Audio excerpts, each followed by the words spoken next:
presentation of HBO Sports.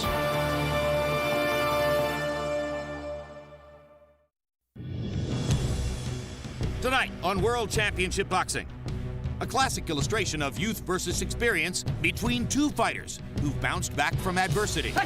Amir Khan, the precocious talent from Bolton, England, with hands among the fastest in boxing. Good stiff jab, doubles up with the left hand. Khan steps in with power. At 24 years old, he's already seen the highs and lows of the sport, from suffering his first brutal knockout loss to coming back and winning a world title.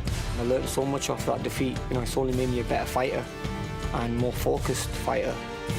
Zab Judah was also once the young, lightning-fast champion, looking ahead to bigger and better things, before one right hand, a decade ago, derailed those plans. What Amir Khan is going through right now, I've been through. I was there. I was 21 years old, champion of the world. I had everything at my fingertips. But you know what? This is boxing, and boxing is reality. Judah has continued to face the sport's elite over and over again. Big left hand over the top by Judah. He believes he's got Mayweather hurt. And after all the wins and losses, he has built himself back to the championship level. 11 years after first capturing a title. For Khan, last year's thrilling victory over Marcos Maidana answered questions about his chin and his medal. Will he hold? He will not. He wants to fight too much harder. Tonight, Judah presents another test in the biggest fight of Khan's career. The youth is going to beat the experienced guy. We're here to take Zab out. I think his time's up, really. I've been in bigger fights than Amir Khan. I've been in bigger showdowns and bigger arenas. The only one that's going to leave that ring victorious will be Super Judah. Live from Las Vegas, Amir Khan versus Zab Judah. Next.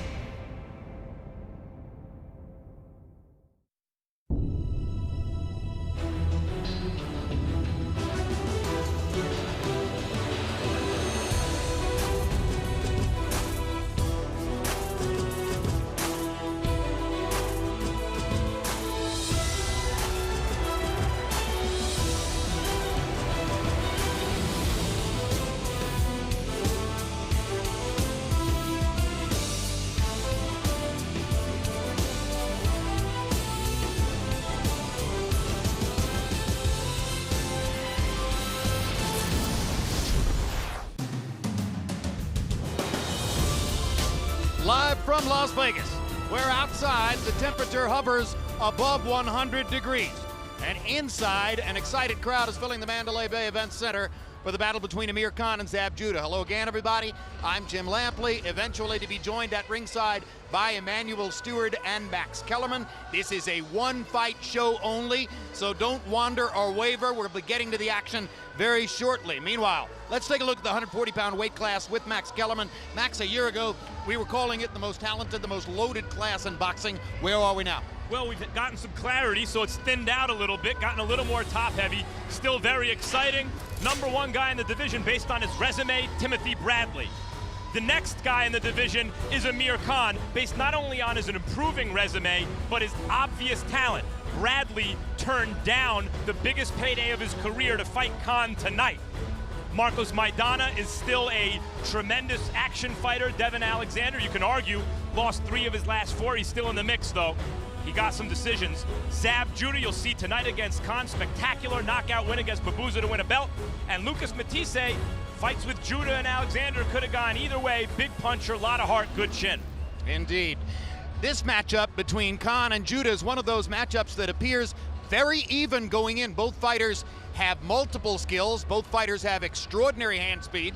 Both fighters have interesting, if not necessarily top-notch trainers. Freddie Roach, who trains Khan, one of the best in the sport. Pernell Whitaker now training Judah, himself a Hall of Fame fighter. We visited both training camps. Let's take a look. What Amir Khan is going through right now, I've been through. I understand what's going through his mind.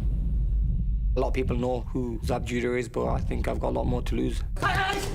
He's a 24-year-old kid, and I was there. I've got a lot of ambitions in this sport. One day become pound for pound best fighter of the world, and then move up different divisions and different weight classes and win world titles. Then I have to win this next fight. I done lost more than he can ever gain. What he got, I done lost already. Amir Khan and Zab Judah have a connection far deeper than this fight tonight.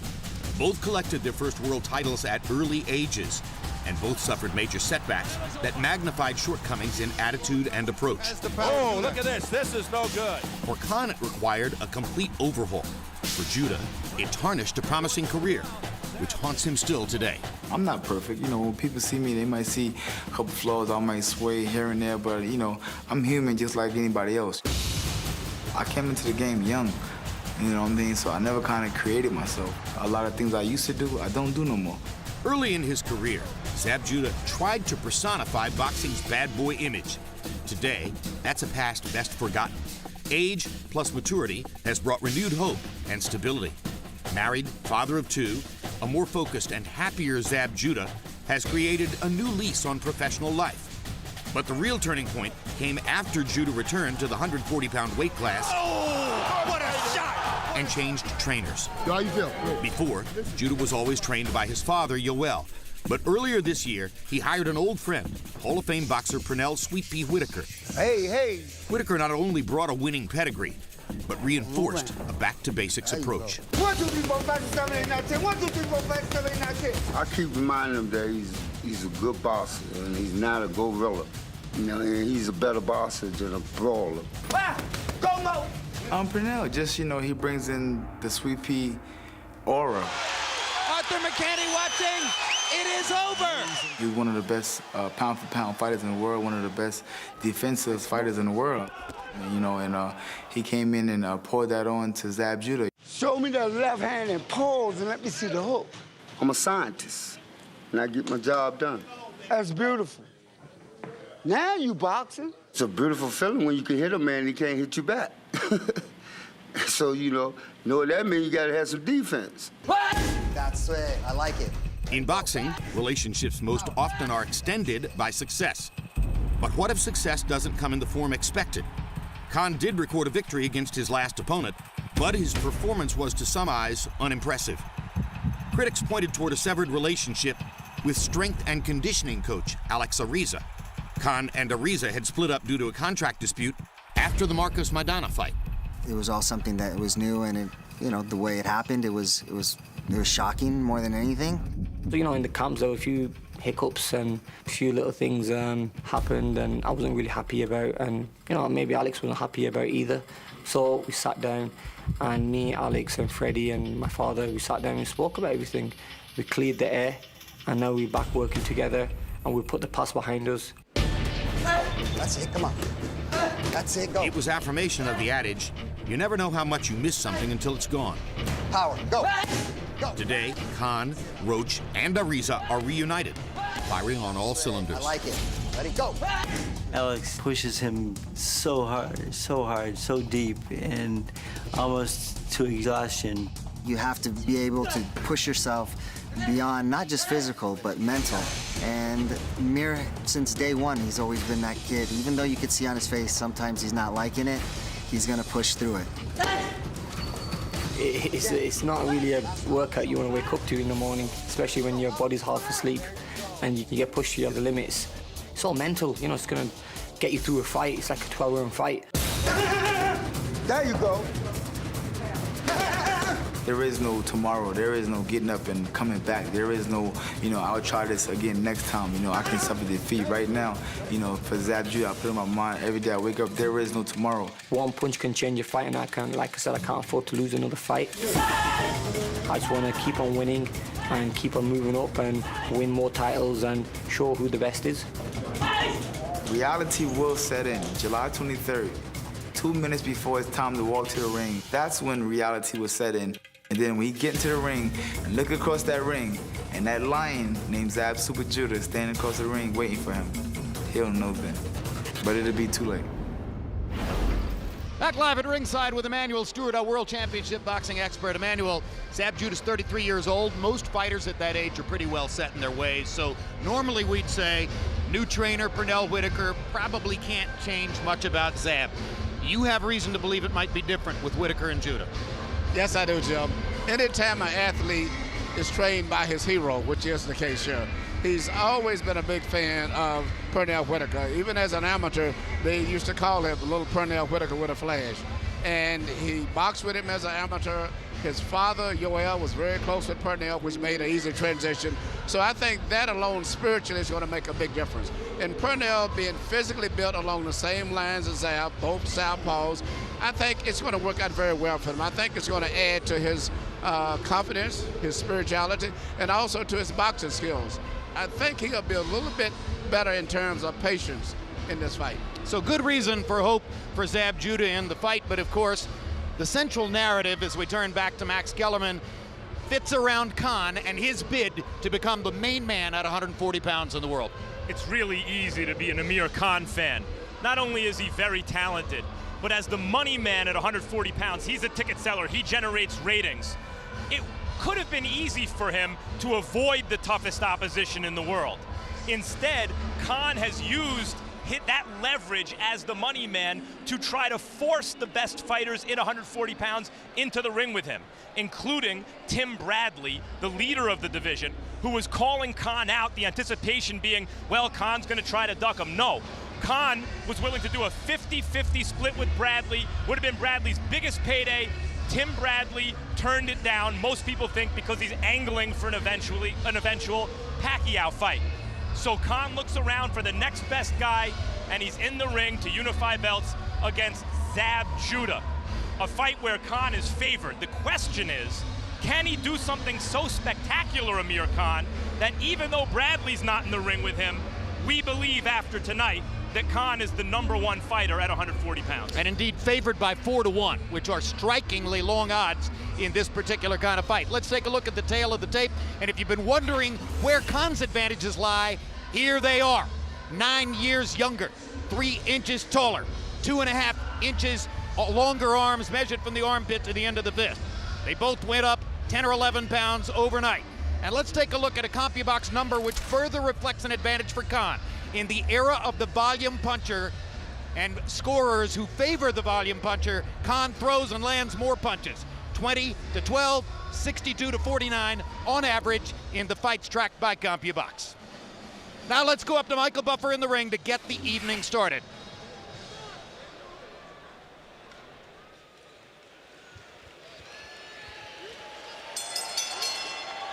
Ladies and gentlemen, your attention please.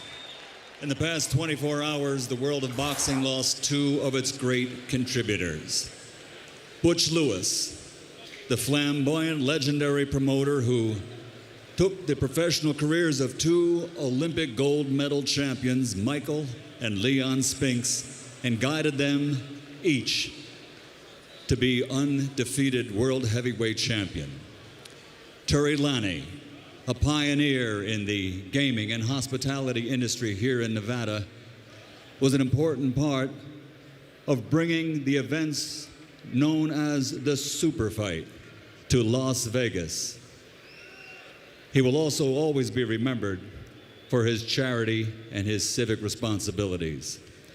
At this time, we would like everyone to please remain silent as we toll a memorial count of 10 in their memory for Butch Lewis and for the former Chairman CEO of MGM Resorts, Terry Laney.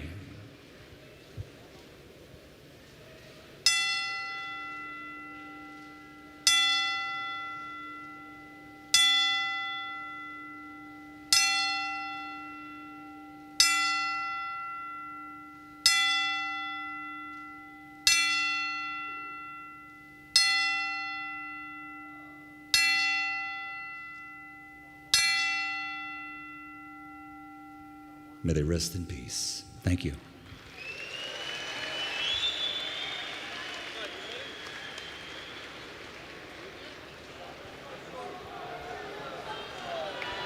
Coming to the ring at this time, representing the International Boxing Federation as its 140-pound world champion, Zab Super Judah.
Coming to the ring now, representing the WBA as its defending champion, Amir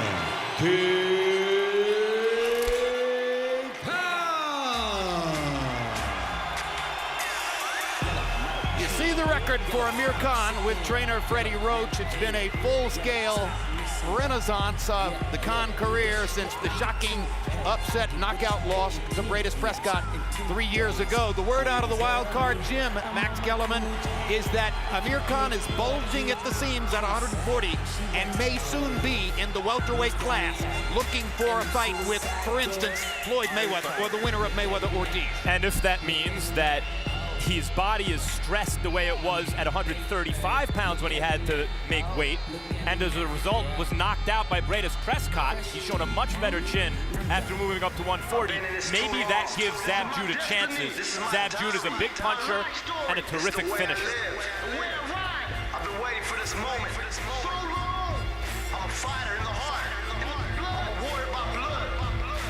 And now you're about to feel the wrath. Khan won a lot of hearts with his Fight of the Year win over Maidana in December. It was a fight in which he had to prove that his chin could weather the Maidana storm, and he did so, but barely. Yeah, he did win that fight, and it was impressive, but if he gets in trouble in a fight with Zab Judah, Zab is a much more poised, polished fighter, precision puncher, and a better finisher. Then Marcos Maidana. Yes, much more. Maidana is a puncher, but not really a balanced out, polished fighter. See, Khan doesn't have a bunch of losses in notable fights like Judah because he hasn't fought the same level fighter yet, partly. Do you agree that Judah is the toughest opponent of Khan's career? Yes. So do I. Let's go to Michael Buffer for the official introductions. Ladies and gentlemen, from the Mandalay Bay of Las Vegas, Nevada, USA, Golden Boy Promotions and Main Events, in association with Khan Promotions and Super Zab Promotions, proudly presents the featured bout of the evening. 12 rounds of boxing, 140 pounds for the unified WBA IBF Championship of the World. Sponsored by Tecate Cerveza con Carácter and AT&T. Rethink Possible with AT&T. Sanctioned by the Nevada State Athletic Commission Chairman Bill Brady. Executive Director Keith Kaiser. WBA President Gilberto Mendoza. IBF President Darryl Peoples. At ringside, the three judges scoring this bout will be Bert Clements, Robert Hoyle, and Michael Pernick. And inside the ring, in charge of the action at the bell, your referee, Vic Draculich. And now, with a welcome back to Colonel Bob, and for the thousands in attendance and the millions watching around the world, ladies and gentlemen, let's get ready to rumble!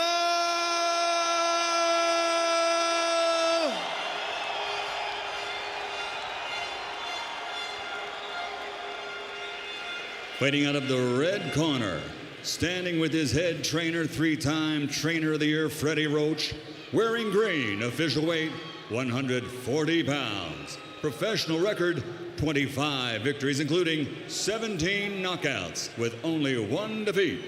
He's the fighting pride of Bolton, Lancashire, England, the reigning, defending WBA Super Lightweight Champion of the World, Amir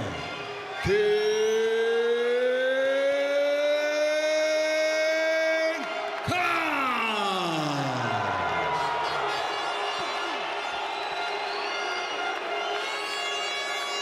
And fighting out of the blue corner with his head trainer, four-time world champion, Pernell Sweet Pea Whitaker, wearing black with gold. Also officially weighing 140 pounds. His professional record, 41 victories, including 28 knockouts with 6 defeats. Fighting and training out of Las Vegas, from Brooklyn, New York, the three-time world champion, the reigning, defending IBF Junior Lightweight Champion of the World, Zab Super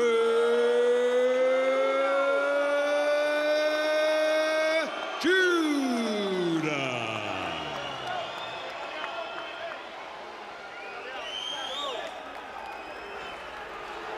Back it up, guys. Back it up. All right, gentlemen. This is for both the IBF and the WBA junior welterweight titles. You've received your instructions in the dressing room. Again, I want to caution you. Any punch below this point will be called low. Any punch below this point will be called low. With that said, I want you to obey my commands. Protect yourselves at all times. Touch them up now. Let's go to it. Both men have elite hand speed and real punching power. The odds say 4-1 that Amir Khan is too skilled, too young, too big, and too tough for Zab Judah. Judah's always in shape, but this looks like next level shape for him. He's gonna need it.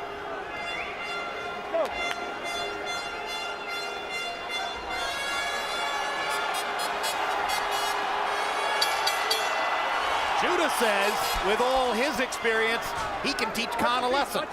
Khan says, I spar with Manny Pacquiao. What exactly is Zab going to teach me? Which one has really been to graduate school?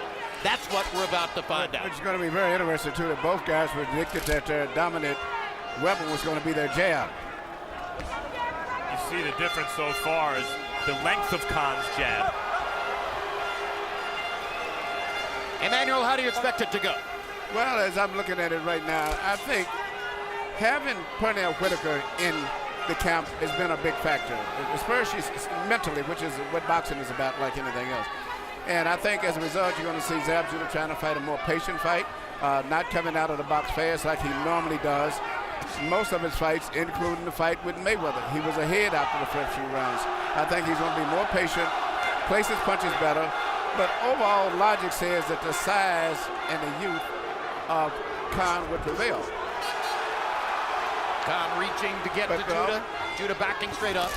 Yeah, Judah's going straight back, but one thing he's still pulling out of range. What Khan has not been able to reach him effectively with the jab. What Zab needs to do is to block Khan's jab and then to return the jab of his own, but he's merely just getting away from the jab. There are a lot of fighters who aren't comfortable going backward. Zab Judah is not one of those guys. He's very comfortable fighting in reverse, setting up counter-punching opportunities for himself. And Khan is expected to be the aggressor in the fight.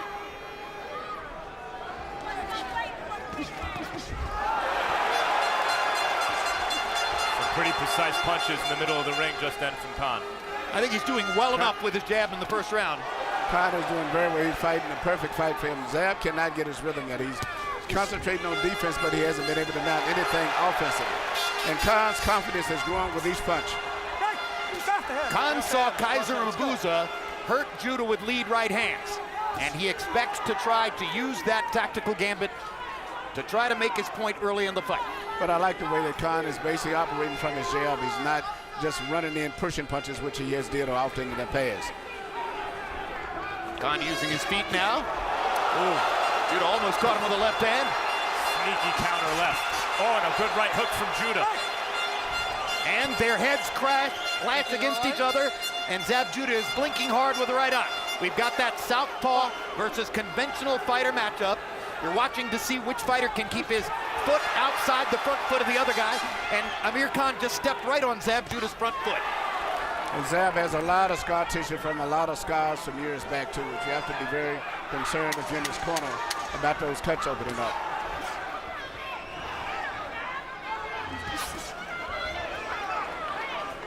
As expected, Khan is more active throwing punches in the first round.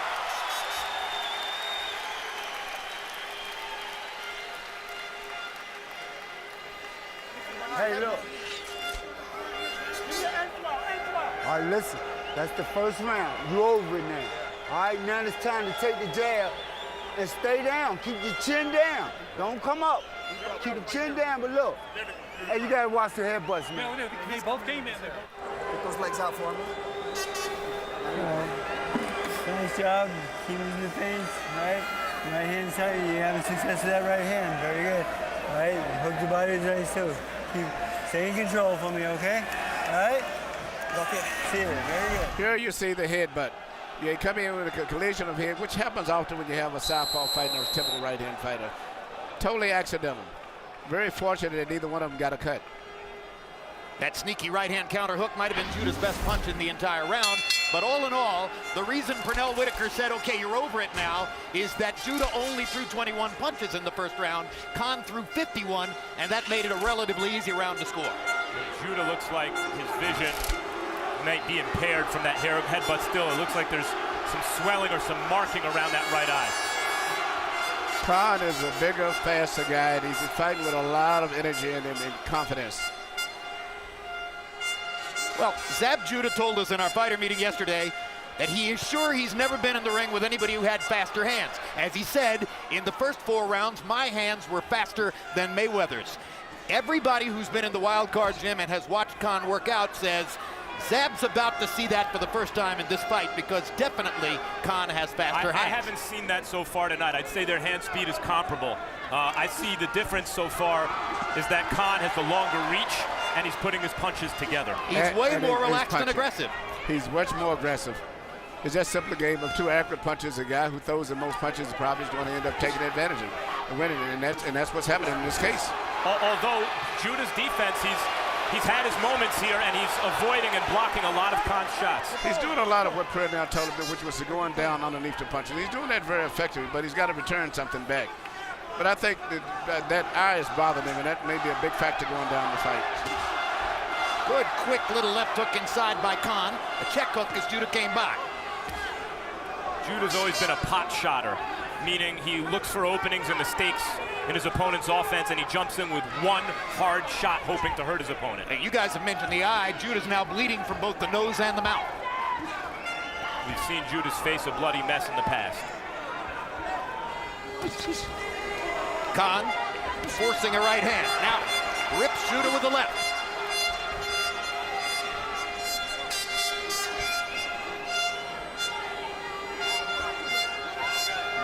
Judah needs to jab a little bit. I mean, he's going back. He's strictly on the defense, and he's letting a sharp puncher throw too many punches without returning punches back. For a guy who was seen in the past as a fast starter, Zab Judah has allowed Amir Khan to dominate the first 2 rounds fairly easily, simply by throwing many more punches. Judah doesn't look comfortable quite yet. Well, hard right hand by Khan. And a couple little body shots that Khan got in. When Emmanuel mentions Amir Khan's momentum in his career, I think you're seeing the manifestation of that here, the level of confidence he has early in this fight. And look at the size advantage. His back is considerably wider than yes, that's the first thing I noticed right there. And he's using that advantage too, because he's pushing the fight, forcing his weight instead of just dancing around. He's moving forward.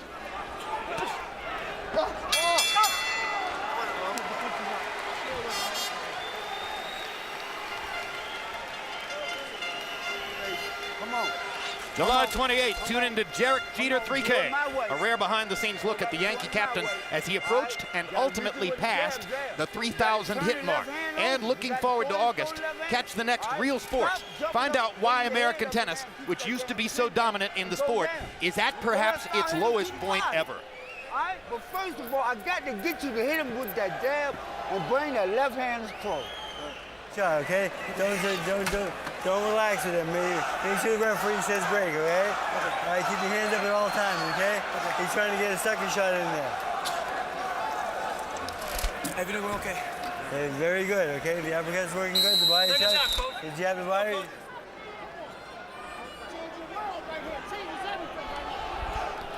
Amir Khan in the first 2 rounds is connected on 24 punches by CompuBox count.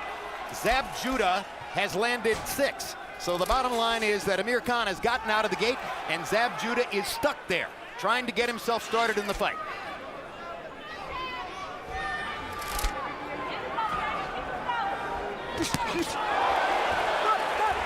Judah's never beaten an elite opponent.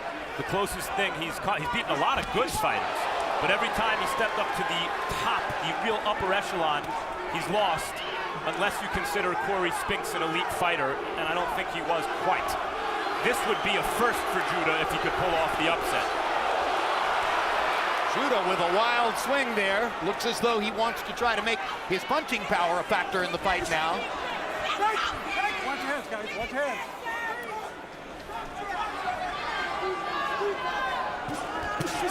Right hand by Khan.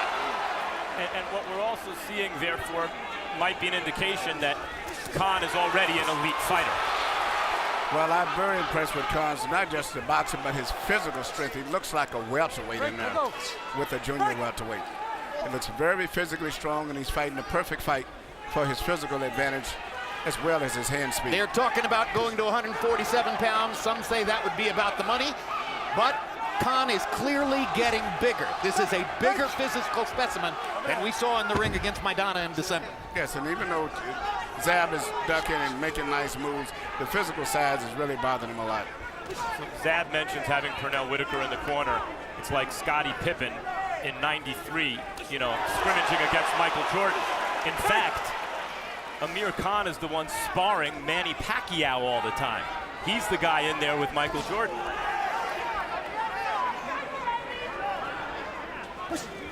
And when you tried to compliment Khan for having done well in sparring sessions with Pacquiao, he's very balanced about that. He always points out, we're sparring, we're wearing 16-ounce gloves.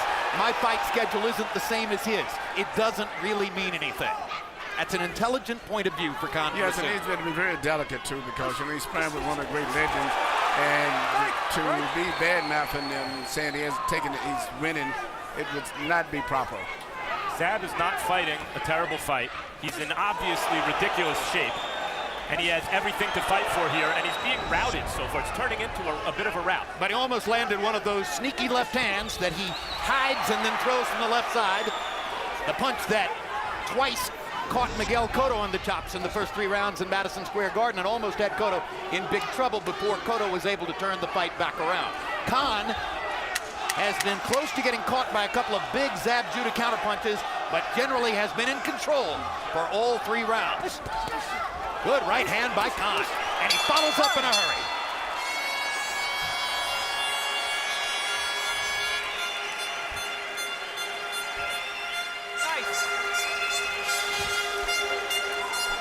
That's the way you work that body, son. That's the way. That's very nice. All right. Now, Amir, remember, don't stay in the pocket too long, okay? You saw him go with that uppercut, right? He's sure with it, right? If you're in the pocket. I got to get some rounds. I got to get to the unit. I got to put some pressure on this man. All right? I got to put some punches on him. I got to put some punches on him. I got to have him in 3s and 4s. All right? Going off the jab. Give me my shot. That left hand. Bring it up. Throw it somewhere. Hit him through the body. Come on. You got it. Hey, you special. Pernell Whitaker seems frustrated so far with his charge. Freddie Roach is never very different in the corner. Khan has landed 37 punches to only 10 for Judah in the first 3 rounds. Harold, how do you have it so far? Okay, Jim, 3-0, 30-27, Amir Khan. You know, Jim, the key to this fight is Amir Khan gets off first. He gets off first each and every time. He's pushing Zab Judah back. He's landing his straight right hands, and he's keeping Zab on the defensive. By getting off first, he's dominating this fight. When he circles to the right to, try and square up on Judah, which is the wrong way to go because you're going right into Judah's strong left hand. But be as it may, Amir Khan, by landing that first punch, controlling the fight 3-0. He says that he's circling that way, Harold, because Judah circles the wrong way too, circling to his left and coming toward his strong right hand. Well, I know one thing, Zab has got to start punching because he's systematically being destroyed, broken down. He's got to let something go regardless, and that's what Pernell is excited about.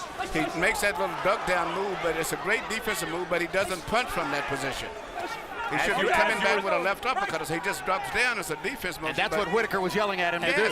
As you said that, Emmanuel, you saw an example of it. He ducked down very nicely, avoided a 4-punch combination, did not fire anything in return. But the physical weight and strength of this man coming over his shoulders, over top of him, is going to drain him. Just like I said right there, even though he's avoiding the punches, physically it's draining him because the man is coming in, charging into his body, and he's physically not strong enough anyway, as it is to me.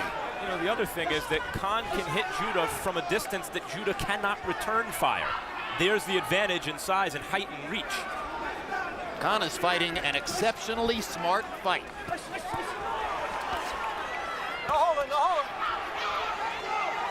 And Harold made the key point. Khan is getting off first, beginning the exchanges. Judah finds himself trying to follow up with a few body punches after Amir has done something upstairs.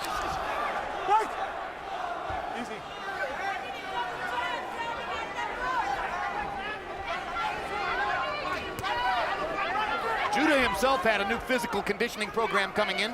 He's working with Victor Conti, former head of the Balco Labs, who's also working with one other boxer, Nonito Donaire. Conti, of course, says that his days as a steroid teacher and abuser of competitive standards are over. Good right hand by Khan. You know, you made a very good point, Max. I was just getting ready to say it when he got hit, that at a certain distance, Zab can get back, but he can't. But still, Khan can land, and he can't land at a certain distance, and he's not closing that gap. So he can pull back from punches, but he can't return punches because his arms are too short. Well, whatever it is that Judah has to do to change this, he has not done it yet. We've seen 4 rounds of pretty much the same thing, and it's all Amir Khan.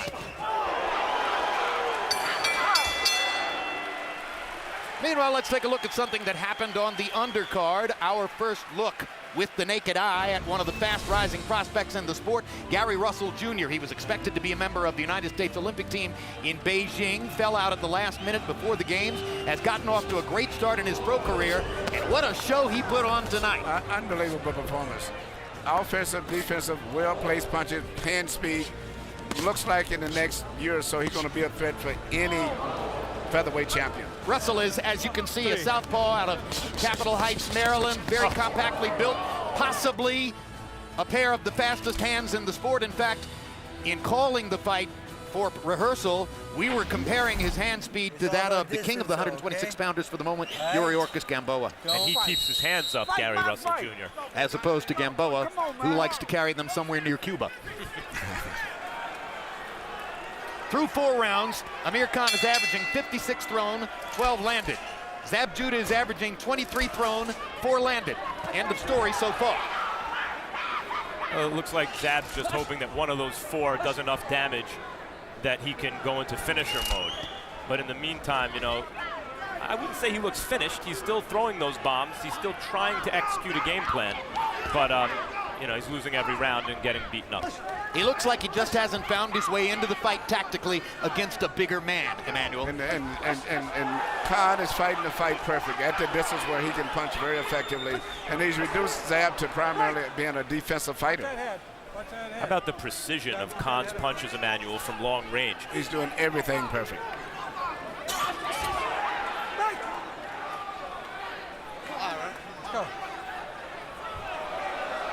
And now Judah is once again bothered by an eye after once again apparently their heads came together. Let's go. And among Khan's many other advantages, he seems to survive the butts better. Yes, and that's amazing. When Zab is the one with the bald head and Zab is the shorter fighter. But every time that they have collision, it seems like he gets the worst of it. Zab's really trying to hit a home run with those uppercuts now. Well, he saw Maidana land some uppercuts against Khan. That was regarded as one of Khan's defensive weaknesses, susceptibility to the uppercut. But of course, Freddie Roach watches the fights too, and he goes to work very specifically with Khan in the gym on those things that he sees from fight to fight. I think Khan is a much improved fighter from the other fights that I've seen him. This is that his left best hook might have hurt performance. Judah. Judah's a little bit wary against the ropes. Khan knows he landed the left hook well. Now goes to the right. He's busting Zab's face up. It's pretty obvious Zab can't box with him in the middle of the ring. If that was the strategy, it's time to change. Emmanuel, what does he do? Max, and just what you said, just change. He needs to fight. He's systematically being defeated and going to get stopped anyway, so he's got nothing to lose. He needs to let it all hang out. It doesn't look like there's a plan B. No, he's letting the guys out hustle. You know, he's an accurate puncher and a bigger puncher than he is, but he's not punching back enough. What he did there, he should do more. That's the punch that Pernell Whitaker wants to see him throw. And that's one of his best punches. It seemed to stop Khan for a minute there. Khan got up on his toes after he took that uppercut in the gut. Well, when he makes that little bend down to his left, he's always in perfect position to shoot that punch. Plus, that's his favorite punch anyway. Draculich is calling this a knockdown on a body shot. Khan Comes to the neutral corner. Judah clearly thought he got hit low. He's not going to make it up. This is going to be a knockout victory for Amir. And Zab Judah believes that he was fouled, but he's not going to win the argument. Did he not hear the count right in his face? Because he acted as though he was acted surprised. as though he couldn't get up. As though his legs were done. We're going to take a look at that soon enough and see if it was in fact low. It was close. I think it may have been right on the belt line. Whatever I can't see a man being in. I can't see a man being in pain from a really low blow. That's a punch that hit him in the stomach that really hurt him. Because the protective cup, you're not going to be down that long. Let's take a look at the replay and see where it was. First, the right hand upstairs.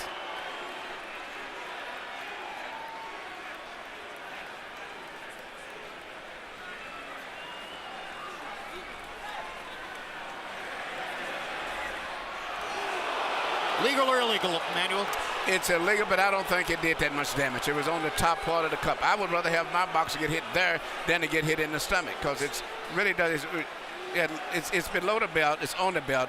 So legally, it would be a low blow, but I don't think it did that type of a damage. Do you think Zab was trying to buy a penalty point? Yes.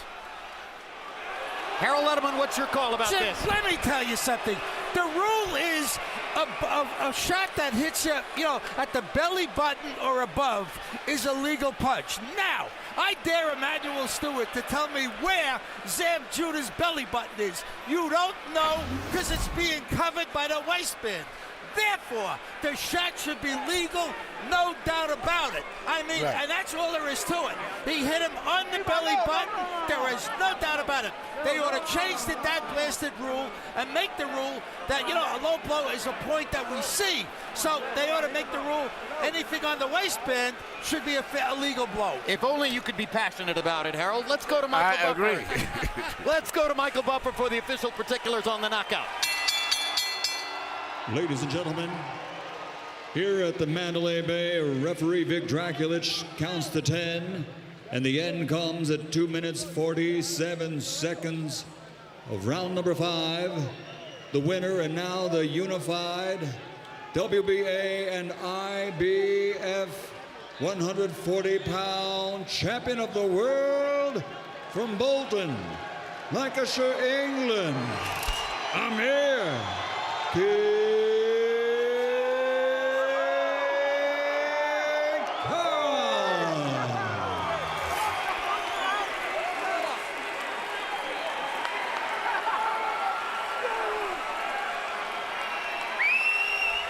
Final CompuBox numbers in a one-sided fight.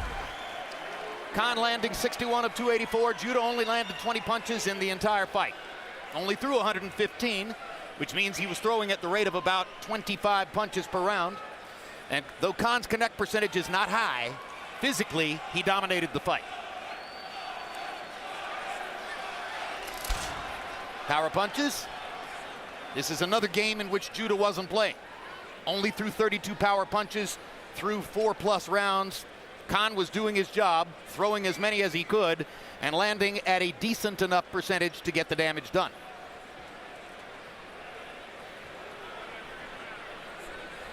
And now Max Kellerman stands by with the winner, Amir Khan. Congratulations, Amir, on a dominant win. Before we get to the ending, let's start at the beginning. What was your game plan coming in?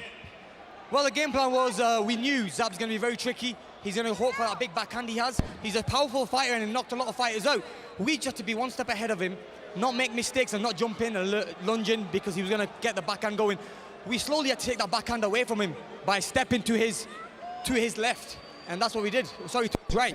As soon as we took that backhand away from him, I mean, all my shots started hitting him. And I could see in the later rounds, we started to frustrate. And that's when I put the pressure on. I mean, I was not tired. I was pacing myself. And, I mean, it feels like I'm not even been in a fight. When you were at 135, you suffered your only loss. It seems pretty obvious now it's because you were drained by the weight, considering how you've taken punches since then by punchers like Maidana and Judah. Did you feel his power at any point, any of those right hooks that he snuck in? I know he caught me a few times with them big right hooks, But you know what? I felt okay. He caught me with one good one at the end of the round, and I was cool. Freddie said, "Are you okay?" I said, "Freddie, I'm okay." I felt great. I mean, I felt in great shape. And all these people out there who said Amir Khan ain't got a chin. I mean, I've been hit by the biggest punches in the 140-pound division, not avoided any fighter, fought everyone in front of me. And, I mean, I'm beating everyone. So, you know, just bring on the next challenge. You certainly are.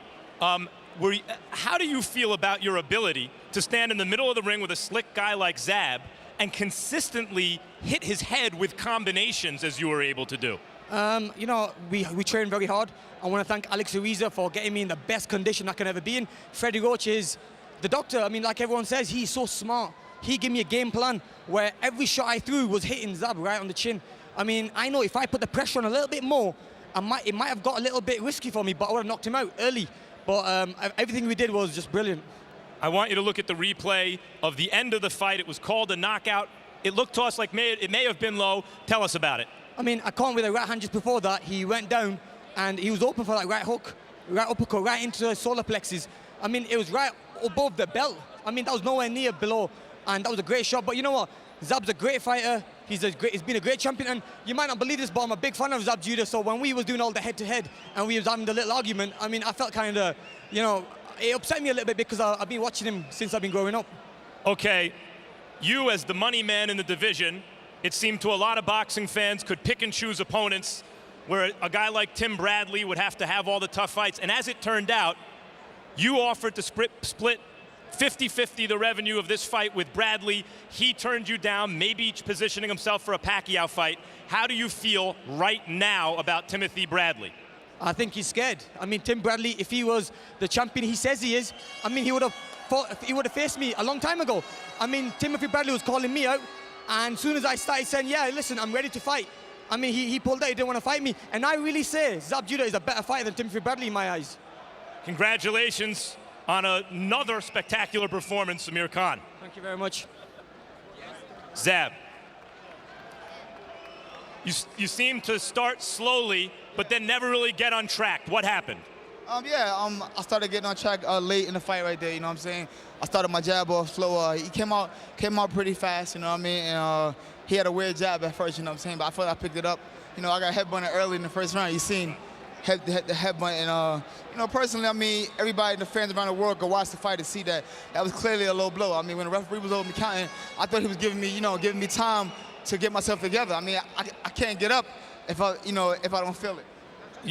We can watch it again. Here's the replay of the shot. It looked low, but maybe not as debilitating.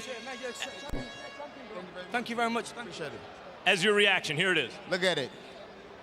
Self-explanatory, baby. Self-explanatory. Jammed a couple of Emma balls, and I mean, excuse me, my friend. I mean, first of all, I just want to thank my Lord and Savior Jesus Christ for allowing me to come out of here safe and just allowing me, you know what I'm saying, just be back on the stage again. Zab, one more question about it. When the referee was counting, you didn't react at all. Once he counted you out, you acted surprised. Did you hear his count? No, when he said over, I thought he was saying like a count, then give me a second to get up. And you know what I'm saying? You know how they give you a standing 8 count, say recover, and then get up. I thought he was going to 8. Then he went to 10 and said it's over. I'm like, it's over. Look, low blow. You know, I didn't understand that. But, you know, I mean, listen, in the past when things like this happened, I've overreacted, but this time I'll leave it up to the fans and the world and the officials to take the right decisions, and Zab Judah is still here. All right, Zab, thanks. One more thought about Amir Khan at this moment. The question was tonight, could Amir Khan do something that would leapfrog him ahead of Timothy Bradley, because the championship of 140 pounds is really still vacant. Those two should fight to determine it. Could he do something tonight that would accomplish that against an opponent not named Timothy Bradley? Did he do enough tonight? If he didn't, he won every single round from a good fighter who was in top condition. He made it look easy. Did he do it tonight? If he didn't, he came as close as someone could. And it's really on Timothy Bradley right now to get in the ring with Amir Khan, who is the hunter, and Timothy Bradley, the hunted at this moment. Jim?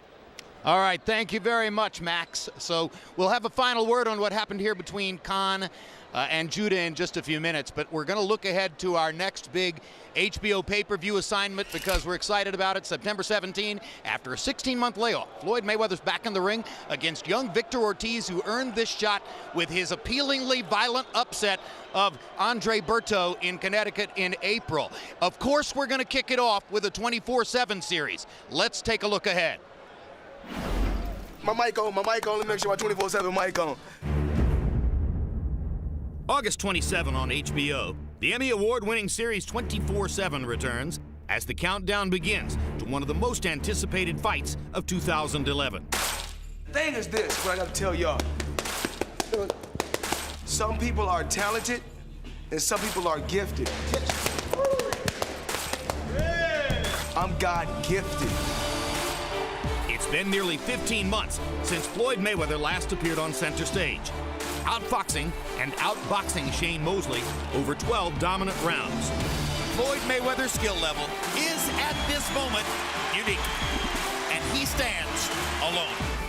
Joined once again by his uncle and trainer Roger Mayweather and by a cast of familiar faces, the 34-year-old now seeks the 42nd victory of a career that has never seen defeat. Hard work, dedication. Hard work, dedication. Hard work, dedication. Standing in his way is Victor Ortiz. No stranger to overcoming adversity, thanks to hardscrabble beginnings in his native Kansas. The 24-year-old was written off by many after quitting in the ring 2 years ago. And Ortiz just made a decision he may live to regret. I don't think I deserve to be, getting beat up like this. Only to earn redemption this past April. There's a new welterweight in town, and his name is Victor Ortiz, fighting like a man possessed. Surrounded by a close-knit group that includes younger brother Timo and trainer Danny Garcia, Ortiz prepares for the chance of a lifetime, September 17. One of the greatest fighters of his generation, against a young, strong, dangerous foe, with HBO cameras following both men every step of the way in and out of the gym. From America's heartland to sunny California to the Las Vegas Strip, 24/7 Mayweather-Ortiz, a 4-part series premiering August 27 on HBO. So, 24/7 premieres Saturday, August 27. It will appear 4 times. The last time, the Friday night, the 16th of September, prior to the pay-per-view fight, which takes place at 9 o'clock Eastern, 6 o'clock Pacific, Saturday night, September 17, live from right here in Las Vegas. And now let's come back ringside with Emmanuel Stewart. Emmanuel, is that a mismatch because of Mayweather's huge edge in experience and craft, or is it an exciting matchup because Ortiz looks like a physical force at 147? I think it's an exciting matchup. In fact, I was very surprised that Floyd took the fight. He has so much to lose and not that much to gain because Ortiz is not a big name. But it's a new type of a fighter that he has not fought in, to me, my expectation, maybe 10 years. He's going to have to go back to having one of those toe-to-toe type aggressive hustle fights like he used to have in amateurs, because Victor Ortiz is a young, aggressive fighter. And if he fights like he fought when he fought Berto, it's a new energy that Floyd is not used to. He's been fighting names. Not that he could win those type fights, but he's going to have to dig down deep for this fight. And some people see it, Max Kellerman, because Ortiz is a violent, hard-punching southpaw, some people see this as a rehearsal for a Pacquiao fight. Sure, and we hope that's what it is if he beats Ortiz. Floyd was hurt with the right hand against Shane Mosley. Ortiz is a southpaw, leads with the right hand and the right hook. Floyd's had problems with southpaws. As I said, Ortiz is one. As Manuel mentions, he's a young, big, hungry, in his prime, strong welterweight. Just the kind of guy you figure Mayweather would not risk a Pacquiao fight against unless he was truly preparing himself for a Pacquiao fight. If that's the case, it's very good news. The odds, incidentally, opened, in spite of all that, at 7-1 for Mayweather, and have not moved. And I think that reflects among the betting public. You may not like Mayweather, you may not like the fact that he's as good as he is, but you better recognize it. Yeah, I think there's an overwhelming sense that he's unbeatable, except possibly by one potential opponent. We shall see. Meanwhile, we came here tonight to Las Vegas to see if Amir Khan's blossoming star arc could grow bigger. And regardless of whatever controversy you may or may not attach to the question of whether that was a low blow that ended the fight, it ended 5 rounds of completely one-sided combat between Khan and the best opponent of his career. If there was any question as to whether Khan is improving, is a rocket going north right now, those questions were eliminated tonight. Wherever Amir Khan goes next, whether at 140 or 147, it's big. He's a real star. Thanks very much for being with us, and if you've missed any part of tonight's telecast, you can catch it in its entirety at the dates and times listed below. And beginning Monday, watch Khan Judah anytime, anywhere on HBO Go, the new streaming service available on your laptop, iPad, iPhone, and Android. Register now at hbogo.com. Mark your calendars for these upcoming shows. August 27, it's the premiere of 24/7 Mayweather-Ortiz. Follow Floyd Mayweather and Victor Ortiz for 4 weeks as they prepare for their mega matchup. After 24/7, live boxing with an all-action fight between Marcus Maidana and Robert Guerrero. Great matchup. September 10, it's Vitaly Klitschko defending his portion of the Klitschko Championship, the heavyweight championship against the world against the very tough Tomas Adamek. September 16, it's the finale of 24/7 Mayweather-Ortiz, followed by a special 24/7 Overtime Live, which will come to you live from the MGM Grand in Las Vegas the evening before the fight. And of course, September 17 is the big night, Floyd Mayweather versus Victor Ortiz, live on HBO pay-per-view. For all this and more, go to hbo.com.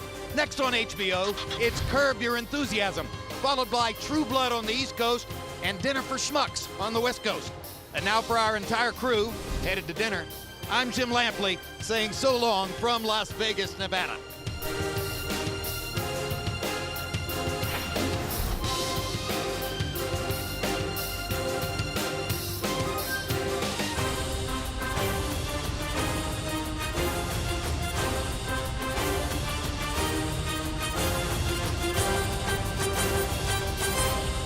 This has been a presentation of HBO Sports.